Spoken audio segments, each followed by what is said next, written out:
Hi hello ನಮಸ್ಕಾರ, welcome back to my YouTube channel. ಇವತ್ತಿನ ವ್ಲಾಗ್ನ ಕೂಡ ಶುರು ಮಾಡ್ತಾ ಇದ್ದೀನಿ. ಅದು ಹೇರ್ ಕೇರ್ ಜೊತೆಗೆ ತುಂಬ ದಿನಗಳಾಗಿದೆ ನಾನು ಕೂಡ ನನ್ನ ಹೇರ್ ಕೇರ್ ಮಾಡಿ ಅಥವಾ ಸ್ಕಿನ್ ಕೇರ್ ಮಾಡಿ ಯಾವುದೂ ಮಾಡಿಲ್ಲ. ತುಂಬ ದಿನಗಳಾಗ್ಬಿಟ್ಟಿದೆ, ಹಾಗಾಗಿ ಮಾಡ್ಕೊಳ್ಳೋಣ ನನ್ನ ಬರ್ಡೇಗೆ ಅಂತ ಈ ಥರ ಎಲ್ಲ ಮಾಡ್ಕೊಳ್ತಾ ಇದ್ದೀನಿ. ಫಾರ್ ದಿ ಫಸ್ಟ್ ಟೈಮ್ ಈ ಥರ ಎಲ್ಲ ಅಂದರೆ ನಾನು ನನ್ನ ಬರ್ಡೇಗೆ ಸ್ಕಿನ್ ಕೇರ್ ಮಾಡಬೇಕು, ಹೇರ್ ಕೇರ್ ಮಾಡಬೇಕು ಅನ್ನೋದೆಲ್ಲನೂ ಅಂದರೆ ಇದೆಲ್ಲ ಏನು ತುಂಬ ಪಾರ್ಲರ್ಗೋಗಿ ಸಲೂನ್ಗೋಗಿ ಮಾಡೋಂಥದ್ದು ಏನಲ್ಲ. ಮನೇಲಿ ನಾನು ರೆಗ್ಯುಲರಾಗಿ ಎಲ್ಲ ಏನು ಬಳಸ್ತೀನಿ ನೋಡಿ, ಹೇರ್ ಕೇರ್ ಸ್ಕಿನ್ ಕೇರ್ ಮನೇಲಿ ಏನು ಮಾಡ್ತೀನಿ ಅದನ್ನೇ ಮಾಡ್ತಾ ಇರೋದು. ಇಲ್ಲಿ ಹಿಬಿಸ್ಕಸ್ದು ಹೇರ್ ಕೇರ್ ಮಾಡ್ಕೊಳ್ಳೋಣ ಅಂತ, ಹೇರ್ ಮಾಸ್ಕ್ ಮಾಡ್ಕೊಳ್ಳೋಣ ಅಂತ ರೆಡಿ ಮಾಡಿಕೊಂಡೆ ಮನೇಲಿ. ಅಂದರೆ ಸಿಂಪಲಾಗಿ ತುಂಬ ಜಾಸ್ತಿ ಏನೂ ಹಾಕಲಿಲ್ಲ, ಯಾಕೋ ಹೇರ್ ತುಂಬ ಫ್ರೀಝಿ ಅಂತ ಅನಿಸ್ತಾ ಇತ್ತು. ತುಂಬ ಜಾಸ್ತಿ ಲಾಂಗ್ ಬೇರೆ ಆಗಿದ್ದಾವೆ, ತುಂಬ ವ್ಯಾಲ್ಯೂಮ್ ಜಾಸ್ತಿ ಆಗಿದೆ ಅಲ್ವಾ ಹೇರ್ದು, ಹಾಗಾಗಿ ಸ್ವಲ್ಪ ಹಂಗೆ ಅನಿಸುತ್ತೆ. ಹಾಗಾಗಿ ಇವತ್ತು ಅದೇ ದಾಸವಾಳ ಹೂವಿಂದು ಹೇರ್ ಮಾಸ್ಕ್ ಮಾಡ್ಕೊಳ್ಳೋಣ ಅಂತ ದಾಸವಾಳ ಹೂವು ಮತ್ತು ಜೊತೆಗೆ ಸ್ವಲ್ಪ ಎಲೆ ಕೂಡ ಹಾಕ್ಕೊಂಡು ಸ್ವಲ್ಪ ಈರುಳ್ಳಿ ಹಾಕ್ಕೊಂಡೆ, ಇಷ್ಟೇ ಹಾಕ್ಕೊಂಡಿದ್ದು. ಜೊತೆಗೆ ಸ್ವಲ್ಪ ಮೊಸರು ಹಾಕ್ಕೊಂಡು ಅದನ್ನು ಪೇಸ್ಟ್ ಮಾಡಿಕೊಂಡು ಈಗ ಎಲ್ಲ ಚೆನ್ನಾಗಿ ಹಚ್ಕೊಳ್ತಾ ಇದ್ದೀನಿ. ಹಚ್ಕೊಳ್ಳೋದು ತುಂಬಾ ಇಂಪಾರ್ಟೆಂಟ್ ಆಗುತ್ತೆ. ಅಂದರೆ ಬರೀ ಕೂದಲಿಗೆ ಮಾತ್ರ ಹಚ್ಚೋದಲ್ಲದಂತೆ ಸ್ಕ್ಯಾಲ್ಪ್ಗೂ ಕೂಡ ತುಂಬಾ ಚೆನ್ನಾಗಿ ಹಚ್ಚಬೇಕಾಗತ್ತೆ. ಫಸ್ಟು ಸ್ಕ್ಯಾಲ್ಪ್ ಎಲ್ಲ ಕವರ್ ಮಾಡ್ಕೊಳ್ಬೇಕು, ಅದಾದಮೇಲೆ ಹೇರ್ಗೂ ಕೂಡ ತುಂಬಾ ಚೆನ್ನಾಗಿ ಅಪ್ಲೈ ಮಾಡಬೇಕು. ಹೇರ್ ತುದಿ ಕೆಳಗಡೆ ಏನಿರುತ್ತೆ ಅಲ್ಲೂ ತುಂಬ ಜಾಸ್ತಿ ಫ್ರೀಸಿನೆಸ್ ಆಗಿರುತ್ತೆ, ಅಂದರೆ ಒರಟೊರಟಾಗಿರುತ್ತೆ, ಅದೆಲ್ಲನೂ ಆಗಿರುತ್ತೆ ಕೂದಲು. ಅಲ್ಲಿಗೂ ಜಾಸ್ತಿ ಚೆನ್ನಾಗಿ ಕೇರ್ ಮಾಡಬೇಕಾಗತ್ತೆ, ಅಲ್ಲೂ ಎಲ್ಲ ಚೆನ್ನಾಗಿ ಹಚ್ಕೊಳ್ಬೇಕು. ಫಸ್ಟ್ ಏನಂದರೆ ಸ್ಕ್ಯಾಲ್ಪಿಗೆ ಚೆನ್ನಾಗಿ ಅಪ್ಲೈ ಮಾಡೋದ್ರಿಂದ ನಮ್ಮ ಹೇರ್ ಗ್ರೋತ್ ಆಗಿರ್ಬೋದು, ಹೇರ್ ಪ್ರಾಬ್ಲಮ್ಸ್ ಆಗಿರ್ಬೋದು ಚೆನ್ನಾಗಿ ಕಂಟ್ರೋಲ್ ಆಗುತ್ತೆ. ಈ ಮಾಸ್ಕು ಚೆನ್ನಾಗಿ ಯೂಸ್ ಆಗುತ್ತೆ ಅಂತಲೇ ಹೇಳ್ಬೋದು. ಸೊ ನಾನು ತುಂಬ ಜಾಸ್ತಿ ಅಂದರೆ ಅವಾಗವಾಗ ಬಳಸೋ ಮಾಸ್ಕ್ ಅಂದರೆ ಮನೆಯಲ್ಲಿ ಮಾಡಿಕೊಂಡು ಬಳಸೋದಂದರೆ ಇದೇನೆ ಏರ್ ಮಾಸ್ಕು, ಹಿಬಿಸ್ಕಸ್ದು ಅಂದರೆ ದಾಸವಾಳ ಹೂವಿಂದು ಎಲೆದು ಈ ಥರದ್ದೇ ಮಾಸ್ಕ್ನ ನಾನು ತುಂಬ ವರ್ಷಗಳಿಂದನೂ ನಾನು ಇದನ್ನು ಬಳಸ್ತಾ ಇದ್ದೀನಿ. ನಾನು ಅದು ಬಿಟ್ಟು ಬೇರೆ ಯಾವುದೂ ಆರ್ಟಿಫಿಷಿಯಲ್ ಅಂತ ಎಲ್ಲ ಕಡಿಮೆ ನಾನು ಆ ಥರದ್ದೆಲ್ಲ ಬಳಸೋದು.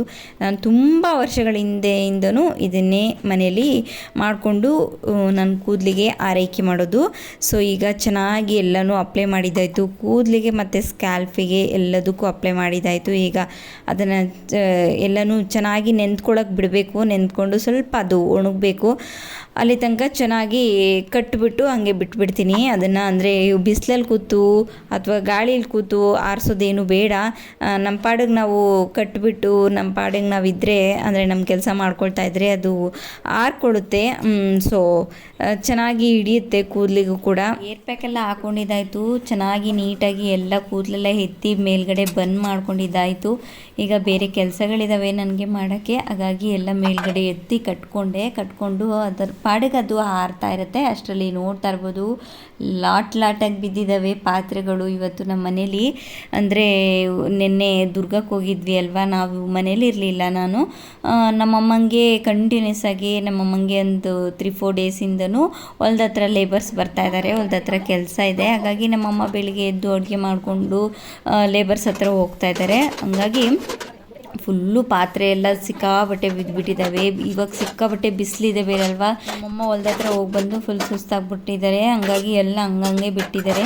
ಈಗ ನಾನು ನಿರೀಕ್ಷಾ ಇಬ್ಬರು ಸೇರಿಕೊಂಡು ಕ್ಲೀನ್ ಮಾಡ್ತಾಯಿದ್ದೀವಿ ನಮ್ಮ ನಿರೀಕ್ಷೆನ. ಅದೆಲ್ಲ ಫುಲ್ಲು ಕ್ಲೀನ್ ಮಾಡು, ಗ್ಯಾಸು ಸ್ಟವು ಅದನ್ನೆಲ್ಲ ಕ್ಲೀನ್ ಮಾಡಿಕೊಂಡು ಅದನ್ನೆಲ್ಲ ಕ್ಲೀನ್ ಮಾಡು. ಅಷ್ಟರಲ್ಲಿ ನಾನು ಇಷ್ಟು ಪಾತ್ರೆಗಳನ್ನ ತೊಳಿತೀನಿ ಅಂತ ಹೇಳ್ಕೊಂಡು ತೊಳಿತಾ ಇದ್ದೆ. ಯಪ್ಪ ನಿಜವಾಗ್ಲೂ 1-1.5 ಗಂಟೆ ನಿಂತು ತೊಳೆದಿದ್ದೀನಿ ಪಾತ್ರೆಗಳನ್ನ. ಏನಿಲ್ಲ ಅಂದರೂ ಒಂದು 45 to 1 hour ಅಂತೂ ತಗೊಂಡಿದೆ ಅನಿಸುತ್ತೆ. ಮೇ ಬಿ 1 hour ಮೇಲೆ ತಗೊಂಡಿದ್ದೆ ತೊಳೆಯೋಷ್ಟರಲ್ಲಿ. ಅಷ್ಟು ಒಂದು ಪಾತ್ರೆ ಇತ್ತು. ನಿಮಗೆ ಕ್ಯಾಮ್ರಾದಲ್ಲೇ ತೋರಿಸಿದಾಗ ಅಷ್ಟಂತ ಗೊತ್ತಾಗಲ್ಲ ಅನಿಸುತ್ತೆ, ಬಟ್ ಡೈರೆಕ್ಟಾಗಿ ಜಾಸ್ತಿ ಪಾತ್ರೆಗಳಿತ್ತು. ಅಂದರೆ ಚಿಕ್ಕ ಪುಟ್ಟದೆಲ್ಲ ಹೆಂಗೆ ಗೊತ್ತಾಗುತ್ತೆ ಹೇಳಿ ನಿಮಗೆ, ಸ್ಪೂನ್ಗಳು ಚಿಕ್ಕ ಗ್ಲಾಸ್ಗಳು ಎಲ್ಲನೂ ಇರುತ್ತೆ, ಅದೆಲ್ಲ ನಿಮ್ಗೆ ಗೊತ್ತಾಗಲ್ಲ. ದೊಡ್ಡ ದೊಡ್ಡ ಪಾತ್ರೆಗಳಿದ್ರೆ ಗೊತ್ತಾಗುತ್ತೆ, ಬಟ್ ಆದರೆ ಸಿಕ್ಕಾಬಟ್ಟೆ ಇತ್ತು ಪಾತ್ರೆಗಳು. ಅದನ್ನೆಲ್ಲನೂ ವಾಶ್ ಮಾಡ್ತಾಯಿದ್ದೆ ನಿಂತು. ನನ್ನ ಹೇರ್ಸ್ ಅಂತೂ ಸಿಕ್ಕಾಪಟ್ಟೆ ಉದ್ದ ಆಗಿಬಿಟ್ಟಿದ್ದಾವೆ, ನೋಡ್ತಾ ಇದ್ದೀರಿ ಅಲ್ವಾ ಎಲ್ರೂ. ಎಷ್ಟು ಶಾರ್ಟ್ ಮಾಡಿಸಿದ್ರು ಫುಲ್ಲು ಹೇರ್ ಗ್ರೋತ್ ಆಗಿಬಿಟ್ಟಿದೆ ಫುಲ್ ಜಾಸ್ತಿ. ಬಟ್ ಆದರೂ ನನಗೆ ಕಟ್ ಮಾಡಿಸೋಣ ಅಂತ ಸುಮಾರು ಸತಿ ಅಂತ ಅನಿಸಿದೆ ನನಗೆ. ಈ ಟೈಮ್ ಕಟ್ ಮಾಡಿಸೋಣ ಅಂತ ಅಂದ್ಕೊಂಡೆ. ಮತ್ತು ಸುಮಾರು ಸತಿ ನಾನು ಬೆಂಗಳೂರಿಗೆ ಹೋಗಿ ಬಂದಾಗ ಮತ್ತು ಬೇರೆ ಎಲ್ಲಾದರೂ ಹೋದಾಗ ಈ ಸರಿ ಕಟ್ ಮಾಡಿಸೋಣ ಅಂತೆಲ್ಲ ಅಂದ್ಕೊಳ್ತಾ ಇದ್ದೆ. ಬಟ್ ಆದರೆ ಇಲ್ಲಿ ತನಕನೂ ಅವ್ನು ಕಟ್ ಮಾಡ್ಸೋಕ್ಕೆ ಆಗಿಲ್ಲ. ಏನಕ್ಕಪ್ಪ ಅಂದರೆ ಆ ವಿಡಿಯೋ ಯಾವುದಾದ್ರೂ ವೀಡಿಯೋ ನೋಡ್ಬಿಡ್ತೀನಿ, ಆ ವಿಡಿಯೋದಲ್ಲಿ ತುಂಬಾ ಚೆನ್ನಾಗಿ ಕಾಣಿಸುತ್ತೆ ಲಾಂಗ್ ಹೇರು. ನನ್ನ ಕೂದಲು ನೋಡಿ ನನಗೆ ಎಷ್ಟು ಚೆನ್ನಾಗಿ ಕಾಣಿಸ್ತಾ ಇದ್ದಾವೆ ನನ್ನ ಕೂದಲು ಅನ್ನೋ ಥರ ಅನಿಸುತ್ತೆ. ಯಾವುದಾದ್ರೂ ಒಂದು ವೀಡಿಯೋದಲ್ಲಿ ನನ್ನ ಕೂದಲು ನೋಡಿಬಿಟ್ರೆ ನನಗೆ ಇಷ್ಟ ಆಗೋಗ್ಬಿಡುತ್ತೆ. ಅಯ್ಯೋ ಎಷ್ಟು ಚೆನ್ನಾಗಿದ್ದಾವೆ ನನ್ನ ಕೂದಲು, ತುಂಬ ಚೆನ್ನಾಗಿ ಕಾಣಿಸ್ತಾವಲ್ಲ, ಕಟ್ ಮಾಡಿಸೋದು ಬೇಡ ಅಂತ ಅನಿಸುತ್ತೆ. ಸೊ ಅದಾದಮೇಲೆ ಅವನ್ನೆಲ್ಲ ಈ ಥರ ಮೇಂಟೆನೆನ್ಸ್ ಮಾಡೋಕ್ಕಾಗದೆ, ಕೂದಲು ಜುಟ್ಟು ಹಾಕ್ಕೊಳಕ್ಕಾಗದೆ, ಅಥವಾ ತಲೆನೋವು ಬರೋದಕ್ಕೆ ಇದೆಲ್ಲದೂ ಒಂದಷ್ಟು ಪ್ರಾಬ್ಲಮ್ಸ್ ನೋಡಿದ್ರೆ ಫಸ್ಟ್ ಹೋಗಿ ಕಟ್ಟೊಡಿಸ್ಕೊಬರ್ಬೇಕು ಅಂತ ಅನಿಸುತ್ತೆ. ಕಟ್ಟೊಡಿಸ್ಕೊಬಂದರೆ ಹೇರು ಉದ್ದ ಹೇರಿದ್ರೆ ಯಪ್ಪ ಕಷ್ಟ ಆಗುತ್ತೆ, ಪ್ಲಸ್ ನನಗೆ ಇಷ್ಟನೂ ಆಗಲ್ಲ ಅನ್ನೋ ಥರ ಅನಿಸುತ್ತೆ. ಬಟ್ ಆದರೆ ವೀಡಿಯೋದಲ್ಲಿ ನನ್ನ ಕೂದಲು ನೋಡಿದ್ರೆ, ಆ ವೀಡಿಯೋದಲ್ಲಿ ನೋಡಿನೇ ನನ್ನ ಕೂದಲು ಇಲ್ಲಿ ತನಕ ಉಳ್ಕೊಳ್ಳೋಕ್ಕೆ ಕಾರಣ. ನನ್ನ ವೀಡಿಯೋದಲ್ಲಿ ನನ್ನ ಕೂದಲು ನಾನೇ ನೋಡಿಕೊಂಡು ನನಗೆ ಇಷ್ಟ ಆಗಿ ಆ ಕೂದಲುಗಳನ್ನ ಬಿಟ್ಟಿದ್ದೀನಿ. ಈ ಬರ್ಡೇಗಾದರೂ ಮಾಡ್ಸೋಣ, ನಾನು ಹೇರ್ ಕಟ್ ಮಾಡಿಸ್ಕೊಬರೋಣ, ಹೊಸ ಲುಕ್ಕು, ಹೊಸ ಡೇ ಹೊಸ ಲುಕ್ ಈ ಥರ ಮಾಡ್ಕೊಳ್ಳೋಣ ಅಂತ ಅಂದ್ಕೊಂಡೆ. ಆದರೂ ಕೂಡ ಇದಕ್ಕೂ ಮಾಡಿಸ್ಕೊಂಡು ಬರೋಕ್ಕಾಗಲಿಲ್ಲ. ಏನಕ್ಕಪ್ಪ ಅಂದರೆ ಅದಕ್ಕಿನ್ನ ಯೋಗ ಕೂಡ ಬಂದಿಲ್ಲ ಅನಿಸುತ್ತೆ. ನನ್ನ ಕೂದಲಿಗೆ ಆಯಸ್ ಜಾಸ್ತಿ ಇದೆ ಅಂತ ಅನಿಸುತ್ತೆ. ಸೊ ಇರಲಿ, ತುಂಬಾ ಚೆನ್ನಾಗಿದ್ದಾವೆ ನನಗೆ. ಅಂದರೆ ಕಟ್ ಮಾಡಿಸ್ದಾಗ ಹೇಳ್ತಾರಲ್ಲ, ಎಲ್ರಿಗೂ ಇದೇ ಪ್ರಾಬ್ಲಮ್ ಅಂತ ಅನಿಸುತ್ತೆ. ಕಟ್ ಮಾಡಿಸ್ದಾಗ ಅಯ್ಯೋ ಉದ್ದ ಕೂದಲು ಎಷ್ಟು ಚೆನ್ನಾಗಿತ್ತು ಅಂತ ಅನಿಸುತ್ತೆ. ಉದ್ದ ಕೂದಲಿದ್ದಾಗ ಅಯ್ಯೋ ನನ್ನ ಶಾರ್ಟ್ ಹೇರ್ಸ್ ಎಷ್ಟು ಚೆನ್ನಾಗಿರುತ್ತೆ, ಇವನ್ನ ಯಾರು ಮೇಂಟೈನ್ ಮಾಡ್ತಾರೆ, ಹೆಂಗಿರುತ್ತೆ ನೋಡಿ, ಹೇರ್ ಸ್ಟೈಲ್ ಮಾಡ್ಕೊಳಕ್ಕೆ ಬರಲ್ಲ, ಇದು ಬರಲ್ಲ ಅಂತೆಲ್ಲ ಅನಿಸುತ್ತೆ. ಸೊ ನನಗೂ ಕೂಡ ಹಂಗೆ ಅನಿಸುತ್ತೆ. ಅದಿದ್ದಾಗ ಇದು ಬೇಕು ಅನಿಸುತ್ತೆ, ಇದಿದ್ದಾಗ ಅದು ಬೇಕು ಅನಿಸುತ್ತೆ.